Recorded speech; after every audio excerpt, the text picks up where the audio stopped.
महाराष्ट्र विधानसभा निवडणुकीच्या निकालानंतर निर्माण झालेल्या राजकीय अस्थिरतेच्या पार्श्वभूमीवर देवेंद्र फडणवीस आज मुख्यमंत्री पदाची शपथ घेणार आहेत।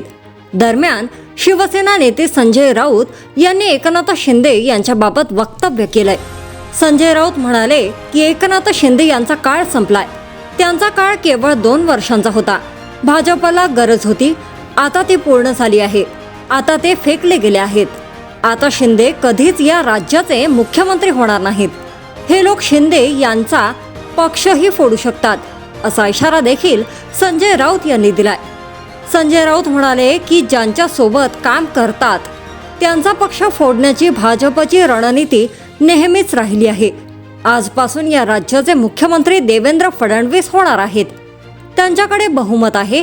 बहुमत असूनही त्यांना 15 दिवस सरकार स्थापन करता आलेले नाही, म्हणजे पक्षांतर्गत किंवा महायुतीत काहीतरी गडबड आहे।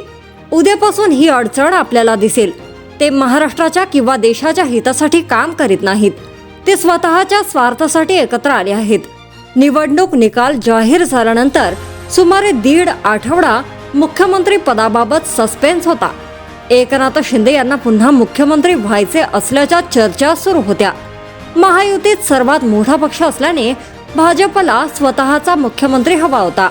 अखेर बुधवारी देवेंद्र फडणवीस यांची मुख्यमंत्रीपदी निवड झाली। मात्र शिवसेनेला एकनाथ शिंदे यांना पुन्हा मुख्यमंत्री करायचे होते। शिंदे सरकारच्या धोरणामुळेच महायुतीला निवडणुकीत अशी कामगिरी करता आली, असा शिवसेनेचा युक्तिवाद होता। आता एकनाथ शिंदे यांना उपमुख्यमंत्री पदाची ऑफर देण्यात आली आहे। मात्र ते अजून उपमुख्यमंत्री पदाची शपथ घेणार की नाही हे अद्याप स्पष्ट झालेलं नाही। एकनाथ शिंदे हे गृह मंत्रालयासह उपमुख्यमंत्री पदासाठी इच्छुक होते असं सांगण्यात येत आहे।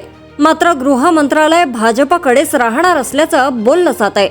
त्यामुळे एकनाथ शिंदे संतापले आणि त्यांनी गृह खाते न दिल्यास सरकारमध्ये सहभागी होणार नसल्याचे स्पष्ट केल्याचे सांगण्यात येत आहे। फडणवीस यांनीही त्यांच्याशी चर्चा करून त्यांच्या मागणीबाबत हायकमांडशी चर्चा करू असे आश्वासन दिले। जर तुम्ही अजूनही YouTube चॅनलला सबस्क्राईब केलं नसेल तर ते लगेच सबस्क्राईब करा।